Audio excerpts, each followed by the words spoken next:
ఆస్తికుల నమ్మకం ప్రకారం లక్ష్మీదేవి కొన్ని వస్తువులలో నివాసం ఉంటుంది.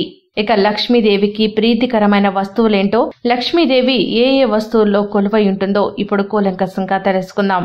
ముఖ్యంగా దక్షిణావర్త శంఖం, ముత్యాల శంఖం, ఏకాక్షి నారికేళం ఈ వస్తువులను పూజా మందిరంలో ఉంచి భక్తి శ్రద్ధలతో పూజిస్తే లక్ష్మీదేవి అనుగ్రహం కలుగుతుంది. ఎందుకంటే లక్ష్మీదేవి వీటిలో కొలువై ఉంటుంది.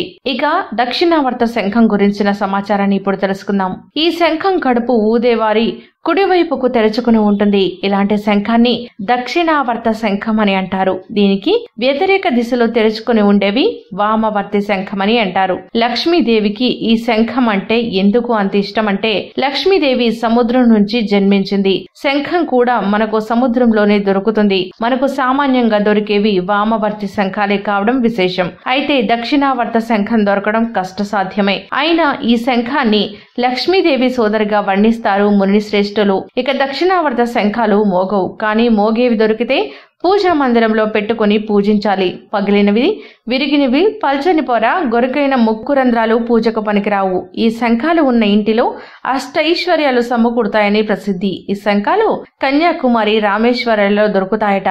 ఇక రెండవది ముత్యాల శంఖం. ముత్యపు కణతితో గుండ్రంగా ఉండే శంఖం ఇది. ఈ శంఖం కూడా అత్యంత అరుదుగా దొరికేవే. ఈ శంఖాన్ని బుధవారం రోజు ఓం శ్రీం హ్రీం దారిద్ర్య వినాశిన్యై ధనధాన్య సమృద్ధి దేహి దేహి నమః ఈ మంత్రాన్ని 108 సార్లు స్మరిస్తూ పూజిస్తే సకల దరిద్రాలు దూరమవుతాయి. ఇక అమ్మవారికి ఇష్టమైన మరొక వస్తువు ఏకాక్షి నారికేళం.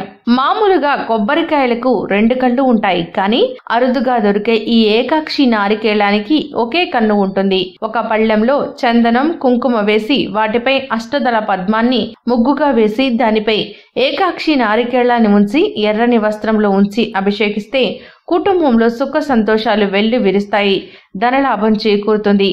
సో చూశారు కదండి, ఇవి లక్ష్మీదేవికి ప్రీతికరమైన వస్తువులు. ఈ వస్తువులు కనుక మీ ఇంట్లో ఉన్నట్లయితే లక్ష్మీదేవి అక్కడ ఆవాసం ఉంటుందని శాస్త్రాలు చెబుతున్నాయి. ఇక ఇప్పుడు చెప్పిన సమాచారం మీకు కనుక నచ్చినట్లయితే కామెంట్ బాక్స్ లో కామెంట్ చేయండి. ఈ వీడియో కనుక మీకు నచ్చినట్లయితే లైక్ చేయండి, మీ వారందరికీ షేర్ చేయండి.